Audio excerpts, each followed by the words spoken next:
What is body dysmorphia? Dysmorphia means focus on being ugly. Oh, there is something wrong. That person is staring at me. मतलब मेरे साथ कुछ तो गलत है. Yeah.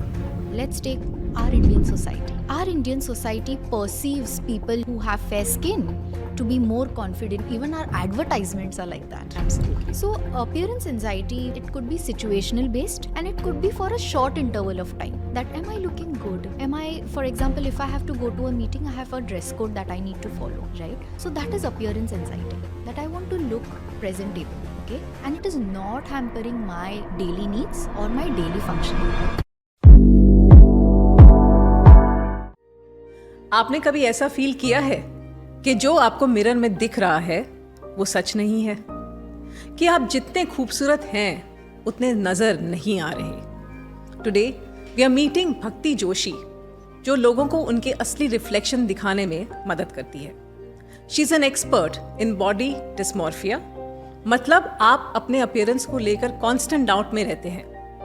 You are not happy with your appearance और specific part of your body.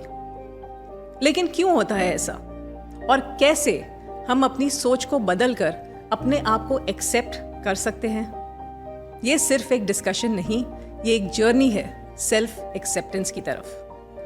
Stay tuned, क्योंकि ये एपिसोड आपके परसेप्शन को हमेशा के लिए बदल सकता है.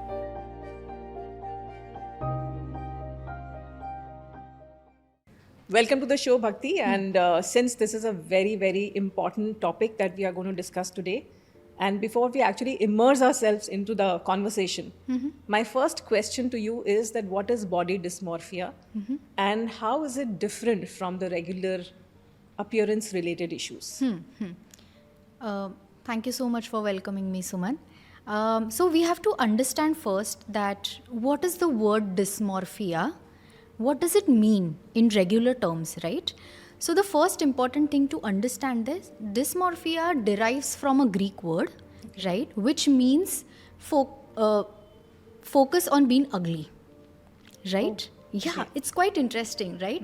And the term in itself tells you something about the mental health or the psychology of the person that who is going to focus on the same, right?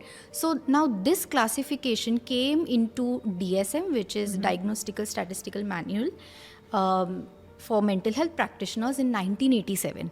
Okay, so now what exactly is the signs and symptoms, for example, right? So body dysmorphia means the person perceives flaws onto oneself, that there is already something wrong with me, right? And the perceived flaw could be hair, nose and skin, right? And it is quite localized. So let's say that, oh, my skin is very dry and I'm not comfortable with it, so I will do something for it, right? So there could be skin picking, there could be let's say even small blemishes, which generally for us who are not going through this difficult times will say that okay, probably after a while it will go away. But for that person, even a minor or a minute detail becomes major.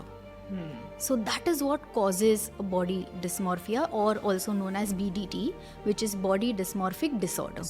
Yeah. So is this some sort of an OCD? Because the OCDs that we have been hearing are very different from what I actually researched, that even this comes into the OCD category. Is that correct?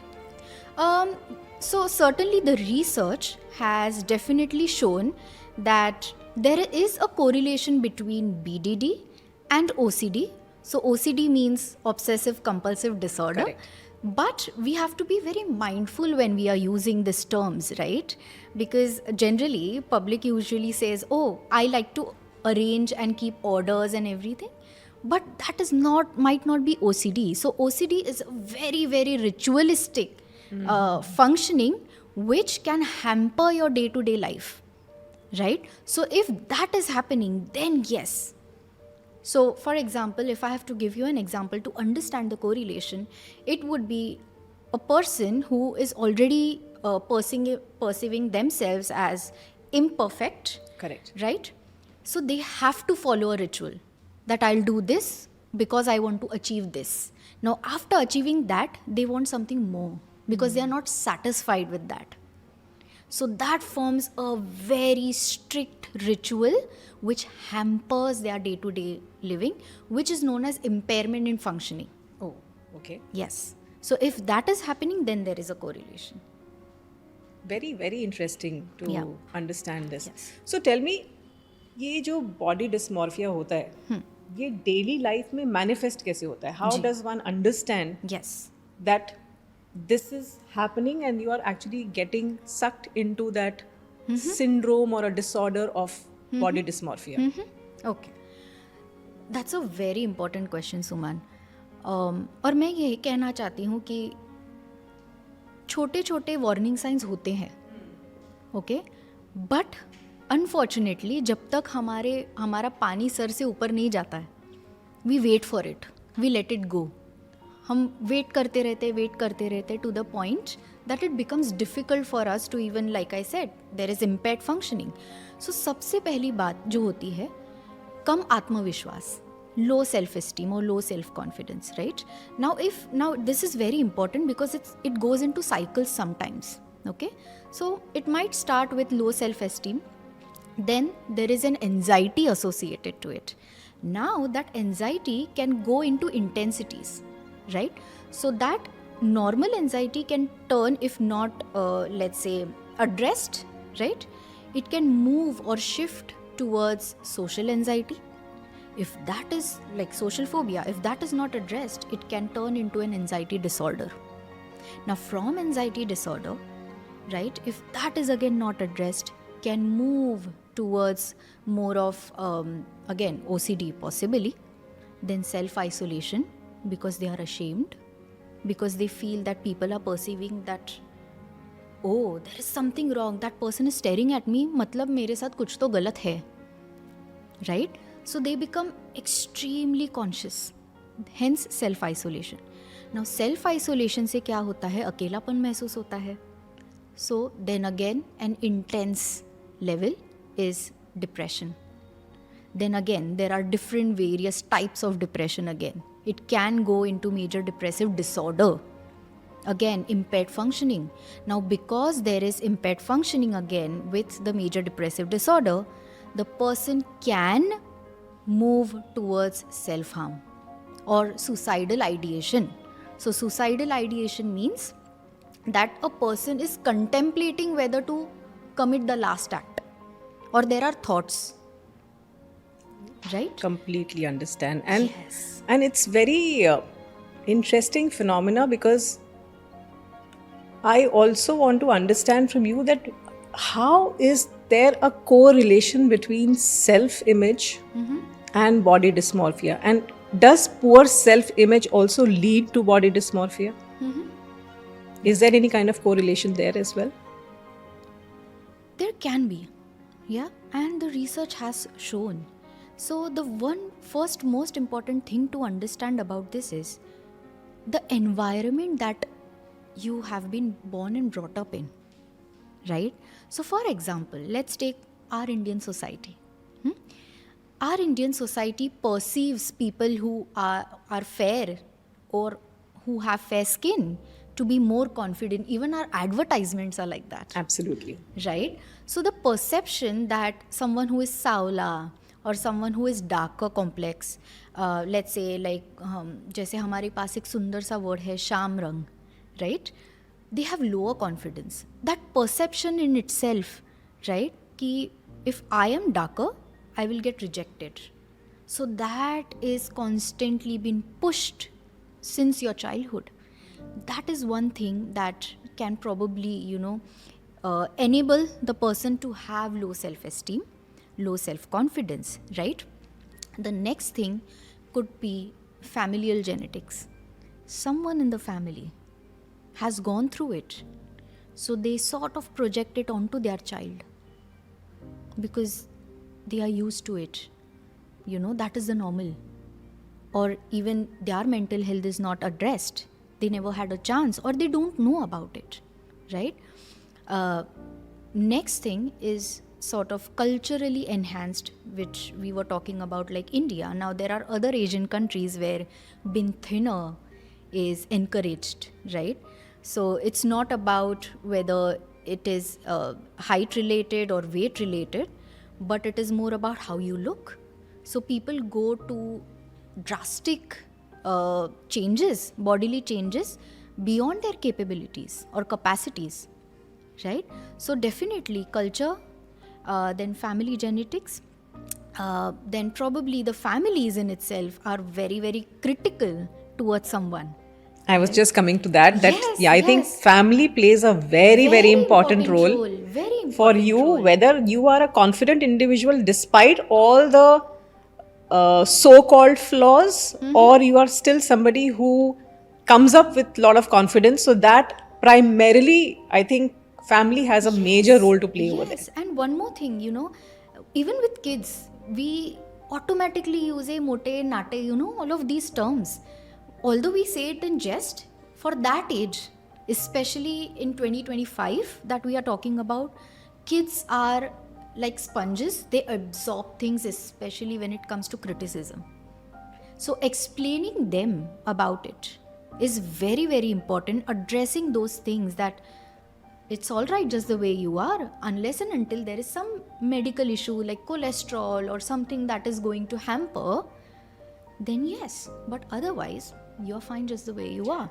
I remember when I was a kid, in my family, there are a lot of people who will actually look at you from head to toe and pass judgments. Yes. So every time I would go back to my hometown and my uncle would say that, इस बार थोड़ी मोटी होके आई हो. Yeah, sometimes when I am like absolutely fit, when I go back, बहुत कमजोर लग रही हो. सब ठीक है घर में. And when I sit on the dining table, थोड़ा कम खाना, weight बहुत ज़्यादा है. So, those kind of things really used to trigger you so hard. Yeah, I am so careful because today I have an 11-year-old boy. Yep. And he is so conscious about his looks. Absolutely. Because they compare, they have this peer pressure also where they make comparisons. Exactly. And on top of that, if the family also pressurizes you in some way, I think it can have a ripple effect. And one more thing with this, Suman, is that people who are commenting like this, if we go back into their childhood, it's a repeated pattern.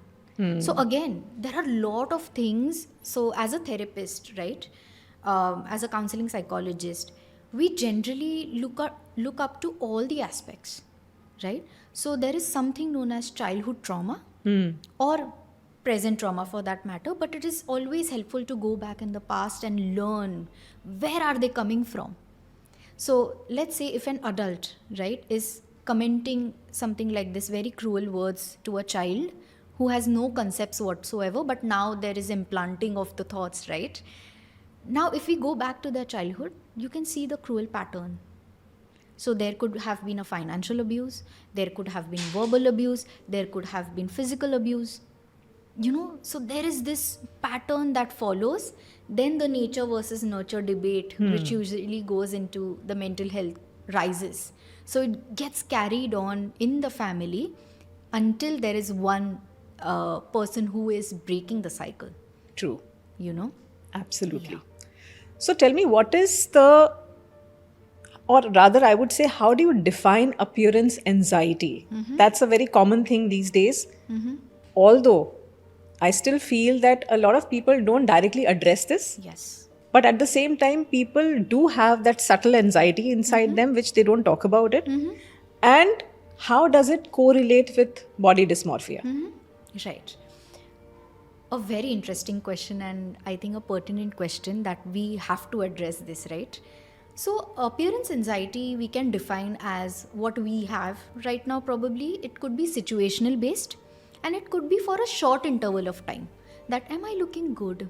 Am I, for example, if I have to go to a meeting, I have a dress code that I need to follow, right? So that is appearance anxiety, that I want to look presentable, okay? And it is not hampering my daily needs or my daily functioning.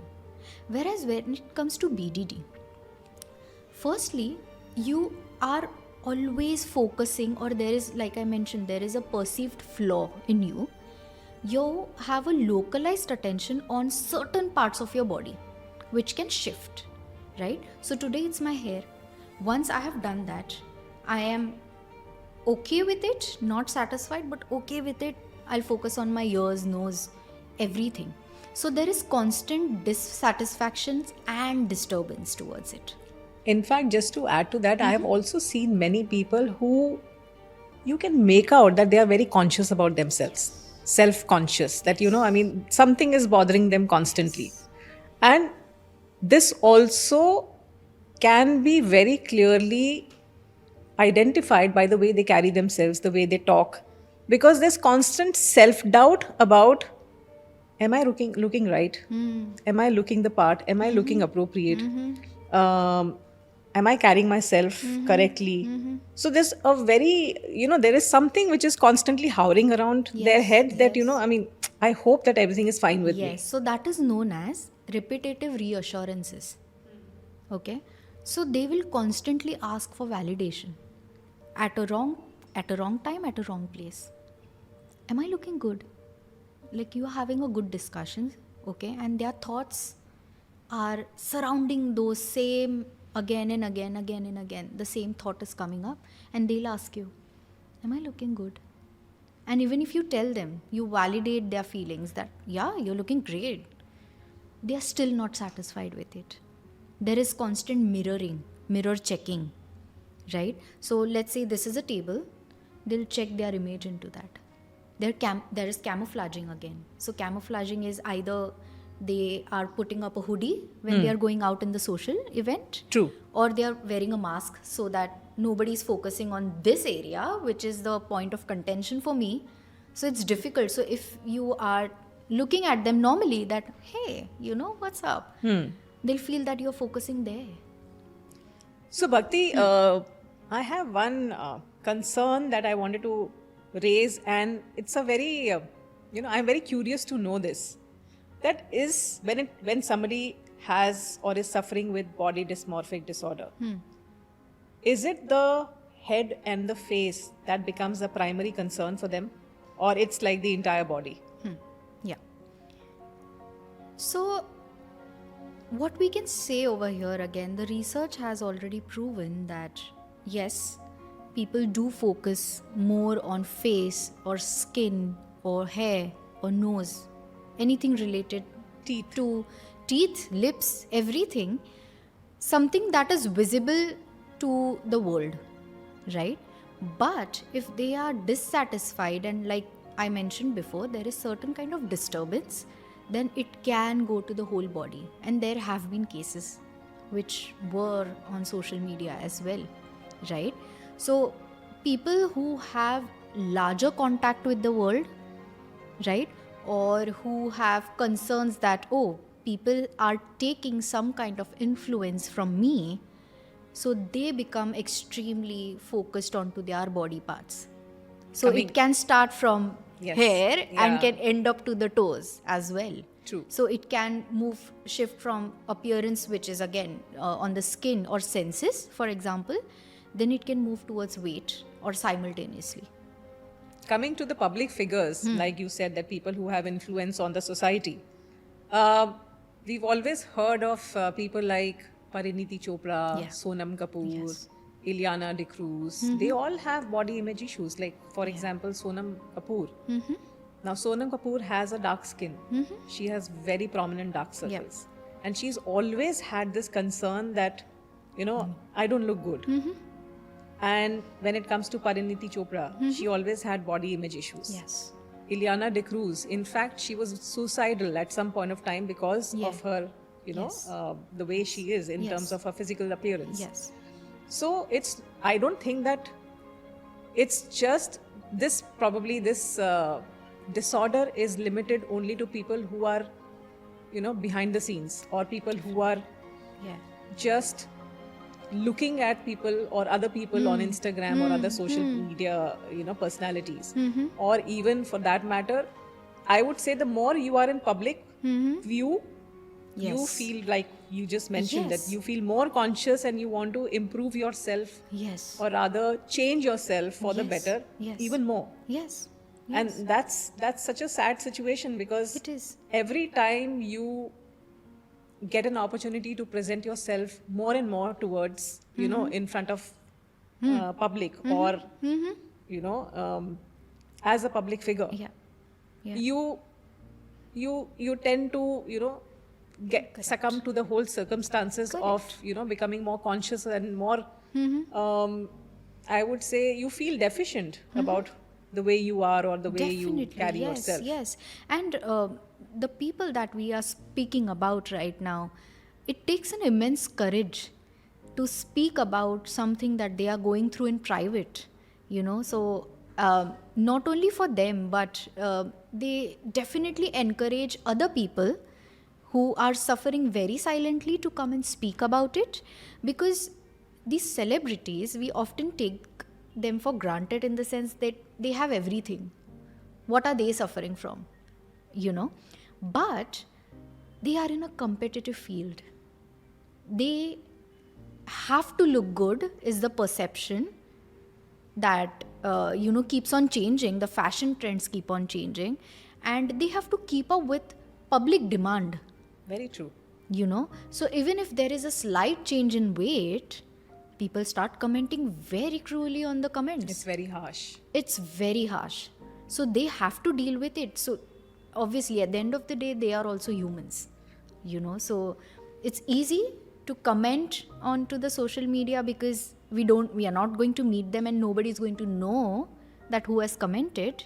But it does affect your thought processes, no matter how confident you will be, because again, there is this thought that I might lose work if I don't do this. Correct.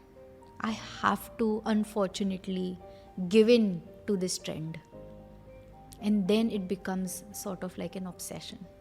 In fact, body dysmorphic disorder is in the limelight right now, because we just read about Karan Johar having this problem because he is not very happy with the way he looks. I don't know to what extent this is correct, because he's always come across very confident, but all of a sudden his weight loss has put this thing in speculation that he is also suffering with this kind of disorder. So tell me, what is the role of social media in aggravating body image issues? Yes.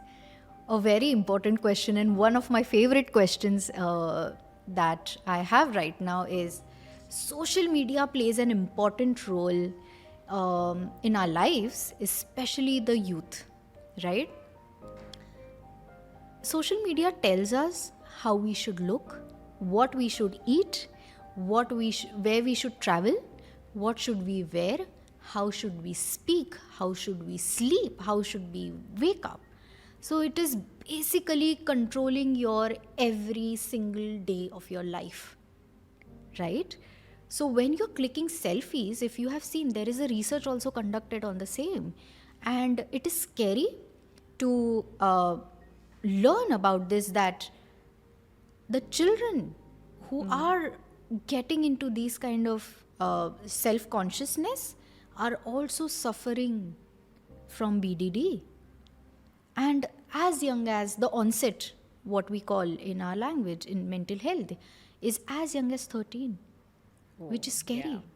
So if not addressed properly, it can start. So basically like below 18.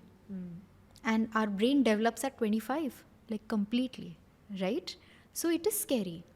And people use filters to manage or control their appearance. Now, there are people who are wanting to look more and more fairer, with skincare routines coming up as trends, right?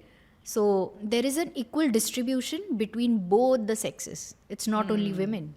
That's the thing. Gender equality, unfortunately, is here when it comes to BDD and OCD, as we mentioned. A ritual is formed, right? So it's not bad to have a routine, a skincare routine or a health routine or daily routine, but when you obsess over it to the point that there is other impairment, especially when it comes to children, their school, their social life, their academics is hampered. then it is a point of concern. And when it comes to when you spoke about men and women, you know, becoming extra conscious about the way they look, is that why the cosmetic industry is thriving today? Interesting question. Possibly, we never know, because Because everybody wants to correct themselves. when there is a consumer, there is a demand, and when there is a demand, there is a consumer. I would say when there is a supply, there is a demand.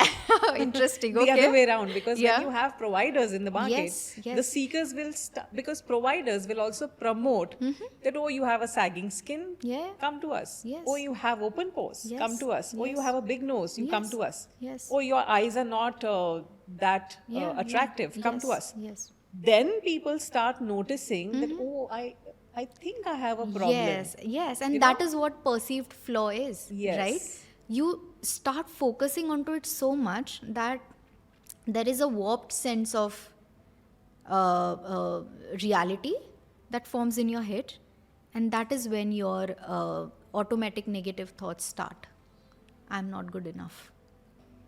And when we were young, our parents never thought or felt the need of going to any so-called cosmetic doctors, because there were no cosmetic doctors to promote these kind of procedures, or there was no social media at that point of time to show different kind of best lives of people or best figures or best faces. So they were quite contented with the fact that okay, ठीक है, ऐसे मैं हूँ naturally, or I'm pretty Yeah. good with what I have and what I am, who I am rather. But आज phenomena एकदम change हो गया है. जी. जितना हम लोगों को देखते हैं, जितना हम इंस्टाग्राम को फॉलो करते हैं, जितना हम फेसबुक को देखते हैं, या कोई भी एक प्लेटफॉर्म को देखते हैं जहाँ हमें बहुत सारे चेहरे, बहुत सारे बॉडीज दिखाई देती है जो एकदम परफेक्ट हैं, सो कॉल्ड परफेक्ट है, जहाँ लोगों की बेस्ट लाइव्स दिखाई देती है, वहाँ we start drawing comparison Yes. That वो कितना अच्छा लग रहा है या वो कितनी अच्छी लग रही है और मैं उतनी अच्छी क्यों नहीं हूँ. Why am I not good enough? Why am I not attractive? Why is my thigh so big? Why are my hips so large? Why do I have a belly? Right. And what do I do with all these things? And these things subconsciously start eating you from inside. You know, there is a subconscious mind which gives you that feeling that, you know, I am deficient in these kind of areas, these areas. And that also starts impacting your confidence. Yes. So I think the life that we are leading right now has a lot of aspects which we really need to analyze and understand that is this the real me, or what we see actually on screen, that's something that I want to, you know, be or become. And we need to actually bring a lot of sense in people, and especially the teenagers who are finding themselves in that trap, because they are also having complete access to social media. Yes. Yes. So when they are on social media, they also fall prey to these kind of things, Yes. and eventually there is a body image issue which Yes. emerges. But there from is one thing that I would want to tell you, Suman, is that we do see lot of kids, especially below 18, let's say that, having access to social media, right? We end up commenting, "Arey, aajkal ke bacche," you know. But we as adults let go of the warning signs, stating it's part of growing up. But in my private practice as well, I have seen people, sort of having this compulsive need to, if they have a round face, they want to make it into a V shape. They want to make their eyes big. They want to appear fairer with plum skin as young as 11-year-old. My son is 11. Today he Yeah. says that I have a very chubby face. I have a round face. Yes. And I want an inverted triangle body. अगर वो इस as में वो ये सोचता है कि मुझे एक इन्वर्टेड ट्रायंगल बॉडी चाहिए और मुझे एक स्लिम फेस चाहिए, एंड वो और कैरेक्टर्स जो पब्लिक फिगर्स हैं और कैरेक्टर्स हैं, उनके साथ उनको देख के वो अपने आप को कंपेयर करता है, तो मुझे ये वार्निंग साइन लगता है।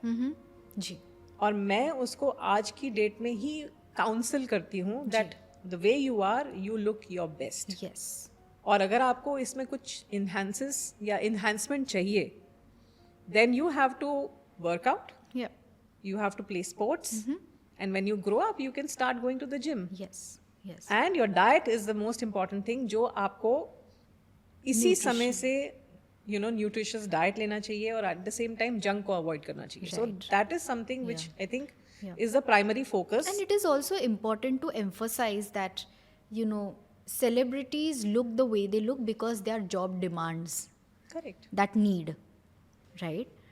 Right now, what is our need? So, me being a psychologist, do I need to look like an actress? No, that's not my need. I might want to look presentable. I might want to look professional. That is the need right now. So we can have an appearance anxiety which is not hampering our life. True. So I think we as adults need to speak to our kids because they are very sharp. Absolutely. Right? They are sponges. They'll take good, but they'll take bad more. We need to help them to filter out certain things at this age. Then later on, of course, they'll come up with questions, and they come up with wonderful, magical questions. Absolutely. That Absolutely. sometimes even I wonder what is going on with that little brain of yours, It's wonderful questions that they ask, But if those questions are not channelized, then they will seek out where they feel that, okay, my question is getting validated Right. in a wrong way. Right? Correct. Yeah. BDD is underdiagnosed. And I think my biggest concern, or in fact, socially, it becomes the biggest concern if people don't understand or people don't recognize the symptoms of BDD. Because काफ़ी time और काफ़ी बार इसको एक normal एक look conscious या you are too conscious about the way you look बोल के इग्नोर कर दिया जाता है। तो क्या इनिशियल सिम्टम्स होते हैं और किस एज ग्रुप में ये ज़्यादा दिखाई देते हैं? Who becomes more vulnerable to get attracted to BDD, and what do we do when we start seeing those symptoms? Right. First and the foremost, like I said, a research has been already conducted, right?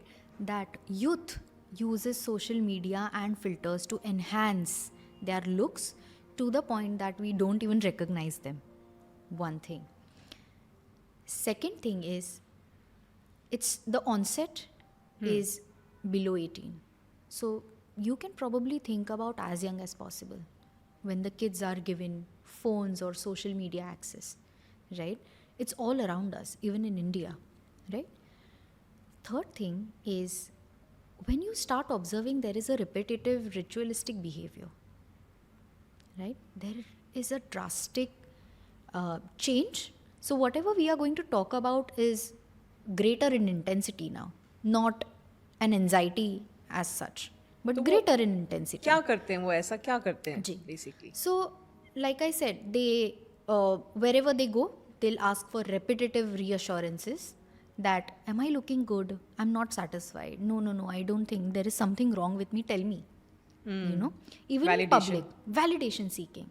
But that validation is always dissatisfied.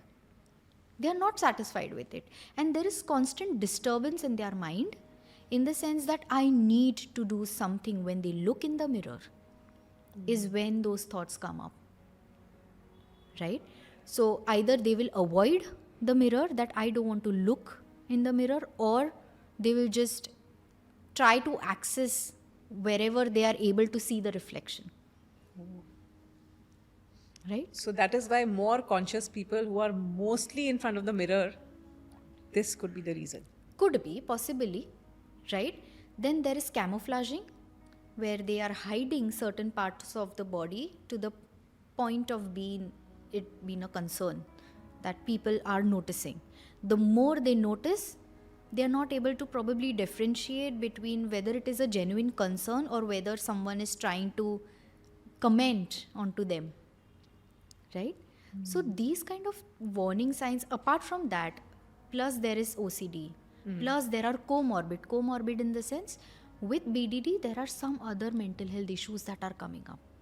So there have been unfortunately times where because they feel lonely, like I mentioned, there is low self-esteem, there are self-harm thoughts, there are anxiety disorders, major depressive disorders. Sometimes people start consuming substances as well. So tell me something, like you said that along with BDD, there could be certain more core morbidities. Can BDD become the first point after which these issues start cropping or start developing? It can go either way, Suman. Okay. So, like I said, that it can start as anxiety, but it is not addressed. It plus because you have anxiety, you start isolating yourself. You already have low self-esteem. Then you are isolating yourself. Then you are having, because you have already isolated yourself, you have self-harming thoughts. You have depressive disorders because nothing I'm doing is going to work out. I am like this. So they start self-validating in a negative pattern. So there is a cycle. So everything that happens starts with your perception, with your thoughts. Then it increases in intensity of any disorder. So there is no direct disorder that happens. There is always an onset, there is a symptomology, there is a course, there is a pattern, right? There is familial genetics that come into play. And then there is a treatment course, if any. Correct. Right? Why, like you asked the question, why does it happen?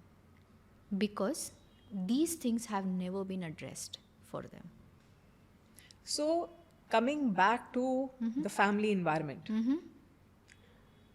if a family environment is very healthy, people understand, people Yes, talk, yes. I think this is where communication comes into the picture, Yes. where you need to have open communication with the family members, be it your children, Yes. be it your other family members, be it your own spouse. Absolutely. I think communication plays a very, very important role, because if there is a communication gap or the communication is not made appropriately, I think the trigger point of any issue or any disorder, unless it is a medical condition, emerges or crops from there. Yeah.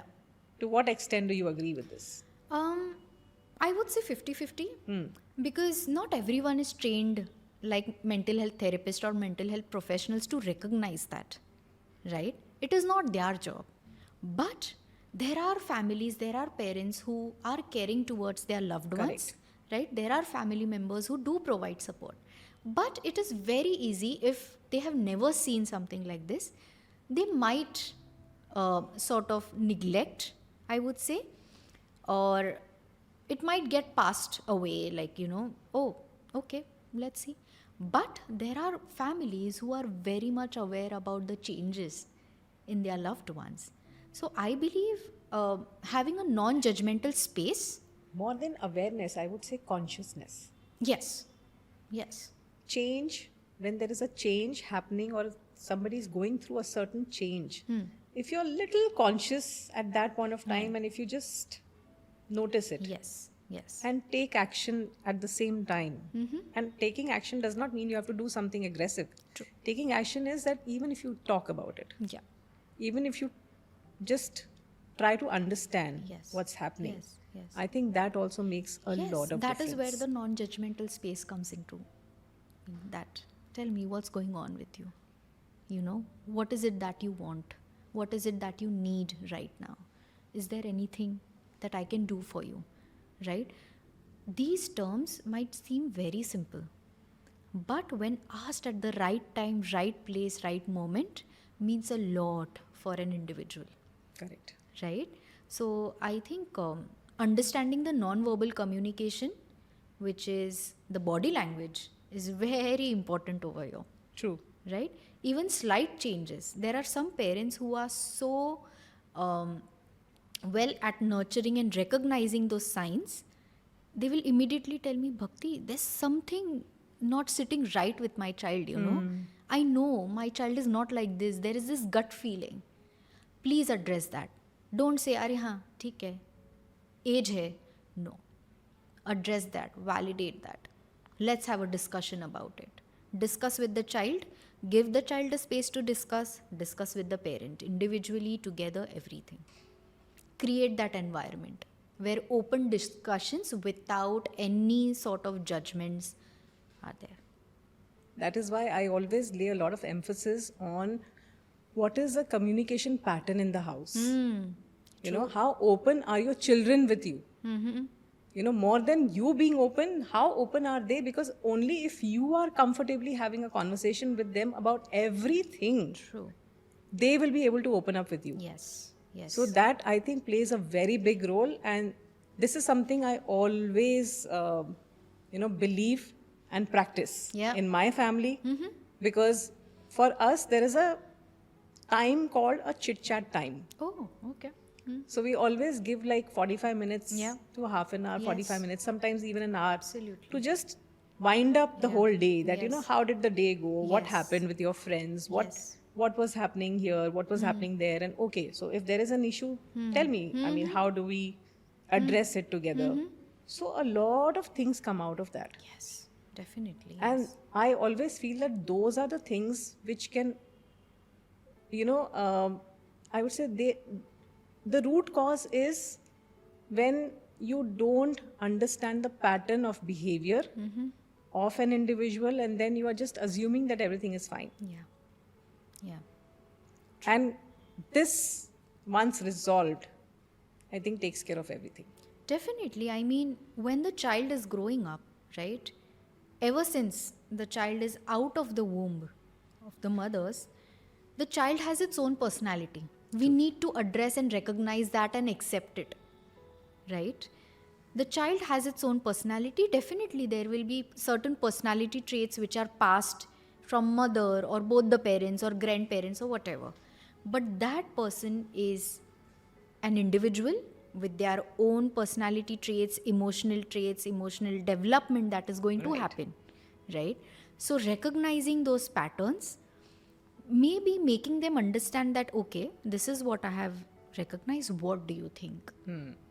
Having conversations, not writing them off just because they are 7 years old. They Correct. can be quite internally aware, but they might not have the vocabulary, you know. So even sometimes with us Indians, we are not very well aware about our emotions or feelings. So generally I inculcate that within my therapy sessions as well, that let's sit with there are more than 30 feelings and emotions. We only know sad, happiness, angry. We know the basic ones. 30 different emotions, and that's amazing to Yeah. identify that there can be 30 different emotions, but can you name at least 5 of them for us to understand that aisa bhi kuch hota hai? Yeah. So as we already know that we have basic major emotions such as anger, sadness, happiness. These are the primary emotions, right? Now there are feelings which are converted or moved ahead, right? So enthusiasm, joyful, I feel courage, I feel amazing, I feel enthusiastic, I feel encouraged, So generally we use, so if we are asking Indians, how are you doing? They say, I'm fine. But what does that tell you? What does fine inculcate? If you go onto the Google, and you search emotions wheel, there are so many of them. I feel anxious, I feel fear, I feel anxiety, I feel satisfied, I feel content, I feel dissatisfied. Yeah. So these are feelings which tell you, and you will only be able to tell them when you are aware about them. Otherwise, you will come towards neutral. That and is fine. why I never say I'm fine. I Yeah. always say I'm great. Yes, yes. So I think what you say to yourself also uh, changes the way you think about yourself. Yes, yes. So one of my favorite, I would say, actor or martial artist, okay, he always says that be careful what you say about yourself because your brain is listening. Yes. You know, so the moment you say something about yourself, even in jest or as a joke, you start behaving like that. You know, so be very careful. Even in jest, do not put yourself down. Coming to that. Yeah. Now, if somebody who has body dysmorphia disorder and he or she is suffering silently, are there any self-help practices that they can follow with which they can get out of it or maybe reduce the impact of what they are going through? I would say, firstly, that if you recognize yourself that you are going through something which is majorly different or even going towards something that I'm not used to, okay, I would suggest that instead of silently suffering, reach out to a professional who is dealing with who has experience dealing with body dysmorphic disorder, or just reach any mental health professionals such as psychiatrist or counseling therapist, clinical psychologist. They will help you refer. Okay, the reason I'm saying that, it is very easy to diagnose yourself just by googling, you know. So Everybody Dr. becomes a Google, doctor these days. yes, Google Dr. Baba. Google will, yes, Dr. Google will put every other disorder and you will feel, oh, I relate to this, but it might not be the case. So it is all right to reach out to the mental health professionals, ask your questions, they will support you in every way, right? So like I said, in Samarpan we have various therapists, mental health professionals who have experience in this, and with experiences of from 9 years to 35 years, right? So they will be more than glad to answer your questions. And I think sensitivity also plays a very important role, because if you don't have a sensitive conversation, especially when it comes to food, you know, when even if you want to stop your children from eating junk food, there is a way to communicate. You know, अगर आप ये बोलोगे कि अरे इतना खा खा के तो मोटा ही होगा और क्या होगा, यू नो, इतना चीज़ खाता है तो इतनी सॉफ्ट ड्रिंक पीता है या पीती है और इतना सारा खाना खाएगा तो यही होगा. You know, people are not understanding that what actually plays in their mind, in the child's mind. So sometimes, you know, subconsciously or unknowingly, you say certain things which can hit the person in the wrong place. Yes, yes. So those things can also trigger and they make a home in your mind. That, you know, I am like this. People have branded me like this.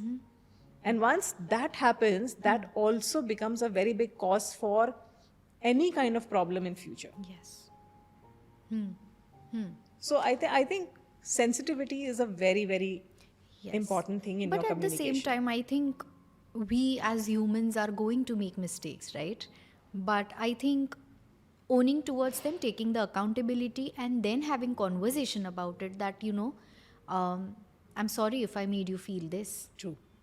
How are you feeling about it? So using I feel statements, where I feel a little uncomfortable when you said that, but I understand that wasn't your intention, Right. sets a clear message, you know. So having these small but powerful skills that can be used by everyone, right? That is what I encourage as a therapist. True. Absolutely. Yes. So what are the therapeutic approaches where you feel that these are the most effective way to handle a situation like BDD? Yes. First and the foremost is creating a safe space and a non-judgmental environment, right? Everybody will have a point of view. The reason that they are going through something, the reason that they are, let's say, using substances, are participating or doing certain kind of self-harm, there is always a reason. Whether it is deliberate or whether it is just, for example, as people say, to seek attention. But there is always a reason. Understanding that. Secondly, using family therapy. Okay? Because we as Indians, we love each other to the point that it can get suffocating, but we love each other in the sense that we are supportive towards each other. True. So, everyone who is involved in the family, it may be sometimes, our close family friend who is a neighbor, they might also want to know what is happening. And sometimes they are the trusted ones, So, if the client is consenting that, okay, I would love for them to know about what I'm going through, as a therapist, I generally psychoeducate the family as well. Because That's it very is important. very important. Yeah. Because we as Indian societies are enmeshed and we cannot neglect that, right? You can use family as a support in the therapy. So there is multi-family therapy as well that is used. There is CBT, a cognitive behavioral therapy. There are cognitive strategies that are used. There are trauma therapies such as there is one known as ACT called acceptance commitment therapy. There is EMDR, which is eye movement desensitization and reprocessing. There are many more. So options are there. There is exposure therapy as well, which is specifically for people suffering from BDD and OCD. So, do you think that BDD, body dysmorphic disorder, can be cured? Yes, why not? There is cure for everything. And we live in a day and age where it is accessible for us. So thankfully, there is one important aspect of social media is the world is getting narrower. Yes, that's So very it is true. very easy for us to reach and seek help from the appropriate professionals who have experience dealing with these disorders. So, for example, I have experience with trauma-related issues, right? So you can reach out to a professional who has experience dealing with this. Then there are support groups. For example, Samarpan Mental Health, which is at Churchgate, has amazing support groups for various disorders or mental health issues. But at the same time, they also have family support group.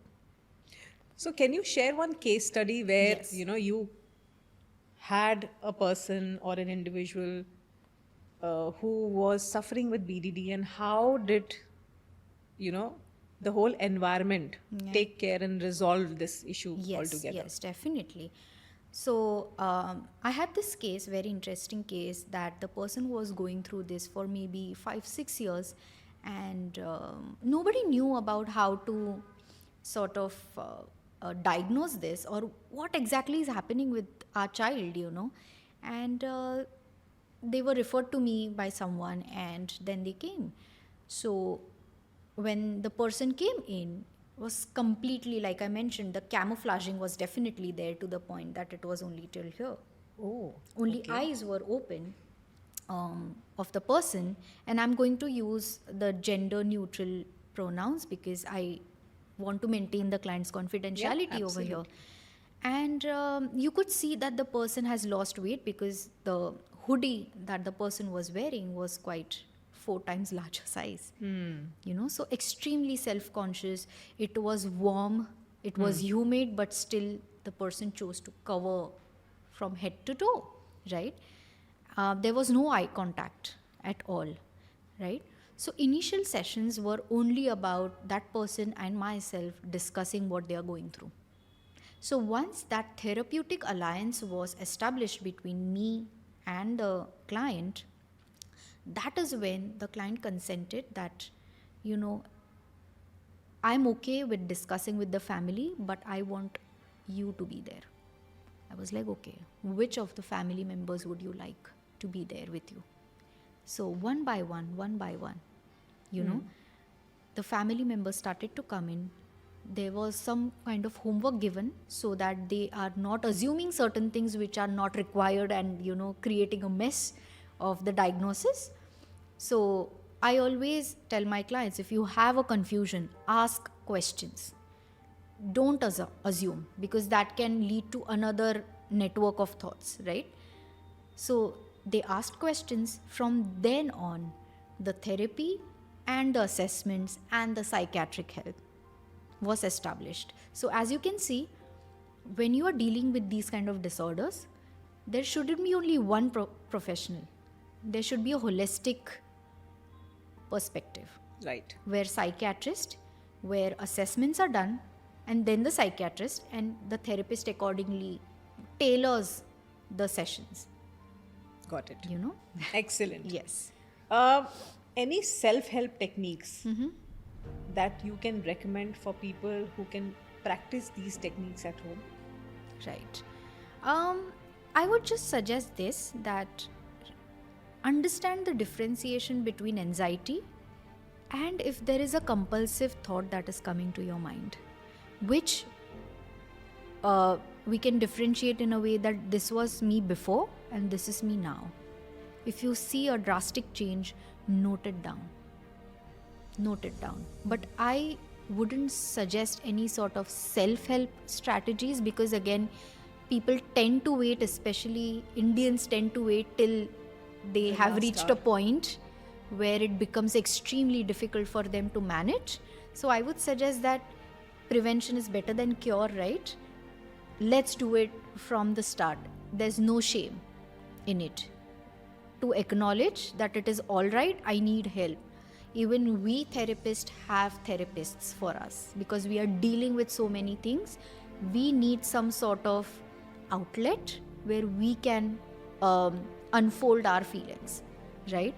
So I suggest never suffer in silence. It is better to have a talk with someone who is professional in this, right? Wonderful. And I think that's a very insightful thought, because a lot of time people want to self-medicate themselves. Yes. They feel that everything that is available on Google is the right way to go. Especially people who are not the kind who want to go out and meet people, or not the kind who want to go to a practitioner who is an expert. But they always believe that Google जो बोलता है वो सब कुछ सही होता है. Exactly. They don't realize that somebody has fed Google that information, and that information may or may not be valid. Correct. And that is what I usually emphasize to my clients as well, that whenever we as professionals are doing any sort of assessments or tests, right, whatever diagnosis you are getting, it is not for you. It is for us professionals to understand that, okay, this is what the person is going through. We are helping you develop skills which you might have used, but we can enhance them. Something that has worked before plus something new, right? So again, when it comes to diagnosis, the society can be cruel, you yourself can feel ashamed, but remember, it is just a part of your life, it is not your whole life. Correct. Right? It could be a point of time where you are going through something that is difficult right now, but with skills, with techniques, with therapy, you will definitely be a person who you want to be. So true. So Yes. true. So how can professionals like the mental health experts and image consultants help these individuals to overcome, or rather become better with the body dysmorphic situation or order? So firstly, with the mental health professionals, it is important that they are specifically trained, are experienced in this, and are aware about what goes into a person who is suffering from body dysmorphic disorder, right? Again, there needs to be a holistic point of view, and only then individual based tailoring of the sessions. So it cannot be that every person will accept ACT, which is acceptance and commitment therapy. You might want to use CBT or motivational interviewing because each person's personality is different from another. What is CBT? Cognitive behavioral therapy. So they use rationalization, intellectualization. So in CBT, there is this triangle, which is sort of like you have a cognition, which is you are thinking about something. Then you have a thought about it, could be negative, positive, whatever, and then your behavior. Right? So that is how the person functions. And accordingly, the cognitive strategies are suggested. Now, the cognitive strategies, or like I mentioned, exposure therapy, right? They are essentially or initially done in the therapeutic setup.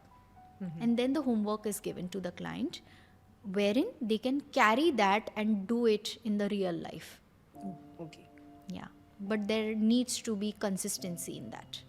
It cannot be that, oh, either one of us has gone on 1 month of vacation and then we'll come back. No, there needs to be consistency.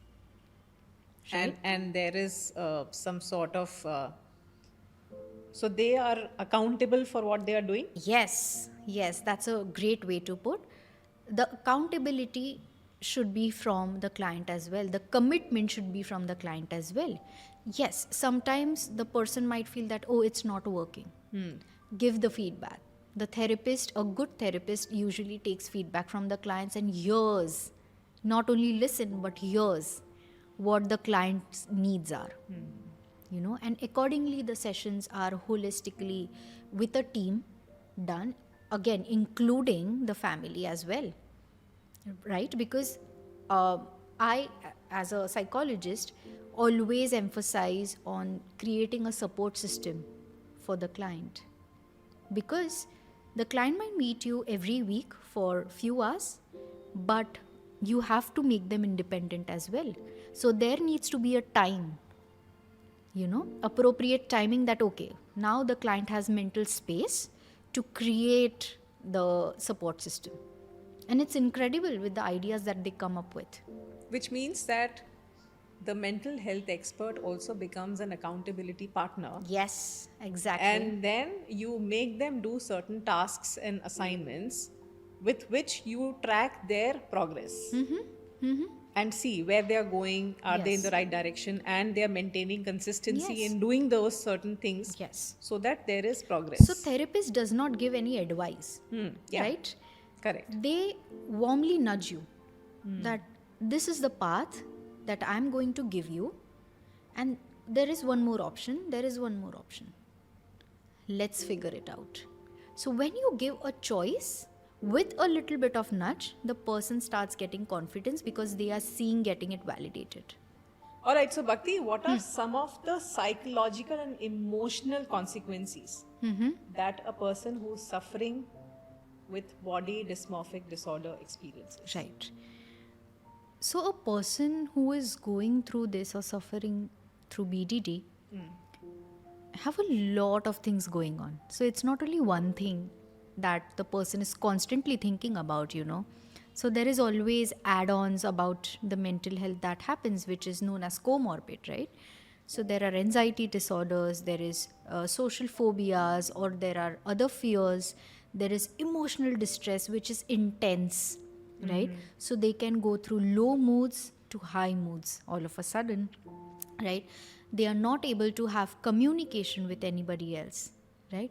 Again, then there are suicidal ideations, there is self-harm, there is social isolation apart from self-isolation, right? That, and it just goes on and on and on, right? So when we talk about emotional distress, it's not only about these disorders that come up with the comorbidities, but apart from that, there is something wrong with me. Why? Constant fear, because they are getting invalidated by someone else as well. That, "Arey yaar, you know, there is something wrong with you, don't talk about this, don't bother me," you know. So if they are getting invalidated by someone, right, so the negative thoughts are constantly playing in their mind like a tape, which is difficult to live with. Has it increased over a period of time? I definitely think so with social media, especially when it comes to youth, because they are amazing at awareness, but they are mature definitely, but unable to filter, right? So I believe as adults our responsibility has increased more, that we need to have a talk with our children about how much is good for ourselves, right? So going back to the basics, and one more thing I would like to emphasize here, Suman, is that we cannot ask our children to tell them to हमारे ज़माने में ऐसा था, because they have not seen हमारा ज़माना, they haven't seen 90s, they haven't seen 80s or 70s, whatever. हमें उनके साथ ज़माने में चलना है, बिकॉज क्योंकि हम लोग अभी रह रहे हैं, Correct. और ज़माना आगे बढ़ता है, पीछे नहीं जाता, Absolutely. right? Absolutely. So the values and morals which we have protected, we can encourage them कि ये है, but again not trying to control them, giving them the choice. At the same time, I want to ask you something, Bhakti. You mentioned about the youth of today. Yeah. But I would also like to ask you about the gender, two genders, male and female gender. Because when it comes to consuming social media content, I don't think that it is only limited to the youth, but I would say it is also about the age group which is 25 to 50, who's consuming so much content on social media. They also, to some extent, become a victim of self-consciousness, Yes. body image Yes. issues, Yes. poor self-image, low self-esteem. So what do you have to say about that? Because I'm sure that those kind of patients or those kind of people also come to you and they also Yeah. suffer with these kind of Yes. disorders. Yes. And I'm sure Yes. you must be So- encountering these kind of cases as well. Yes. So talking about this specific demographic, right? There is always this competition, and sometimes there is a large amount of pressure put on housewives, especially. So you can see a lot of reels coming up with, filters on, especially when it comes to women as well, or when it comes to male as well. You can see the filters in the reels, right? So it is not only, definitely the onset is with the youth, but it has increased to other side of demographic as well, because they also want to look young, but how much is the question here. Right. How much is okay? How When much you is yourself enough? cannot recognize, or you yourself are taken aback, are disturbed, that I am not okay with me aging. I'm getting white hair. So people do make fun of people who have white hair, who have wrinkles, but that is part of being human. That is how the life is going to be, right? So it is good to take care of yourself. Self-care is a different definition, or there is a different connotation to it. But how much? Where do we draw the boundary is the question. Like, for example, if both of us are having conversations and I'm coming to you as for guidance, right? So you might answer my questions in terms of my appearance anxiety, that okay, black looks good on me, but there are other colors as well which might enhance my skin tone without me wanting to change anything that I am not right now, right? So I believe that sort of guidance is very important, that you are perfect the way you are, right? I will tailor something that is good for you, right, without you changing your personality. That is what I believe the image consultants are wanting to do exactly, right? At the same time, there are a lot of red flags which probably an image consultant can also take care of, because those red flags could be nothing else but how you are perceiving yourself externally. Yes. Yes. So to a large extent, there a role of an image consultant, along with yeah. a mental health expert Yes, who yes. is dealing with body dysmorphia or Definitely. dysmorphic disorder Definitely. can work together and come out with a creating holistic an solution. awareness is always I believe the goal, where where an image consultant is coming in and where a mental professional health is coming in, right? Creating awareness about what you might perceive as an appearance anxiety, but could be this. But if you are perceiving to be sort of suffering through BDD, but it is actually appearance anxiety, that can be addressed at a larger level, whether it is individual or group, Correct. right? Yeah. Absolutely. Now it's time for the signature segment, and that is breaking the mirror. This particular segment where we are having this conversation, we also include a very special segment where I would like to ask you that, we challenge certain myths, and that is something which will shape our self-image and self-confidence. So what is that one myth about body image or self-perception that you want to break today? So body dysmorphic disorder is definitely different than vanity. It's not only about am I looking good, like we were discussing about appearance anxiety versus BDD. BDD is intense, right? The person going through is going through a lot of emotional distress, which we spoke about few minutes back, versus appearance anxiety is only for short amount of time. So it is not only about vanity, that I want to, जैसे हम हिंदी में बोलते हैं 16 श्रृंगार करना, Correct. right? That shringar is different versus BDD is different.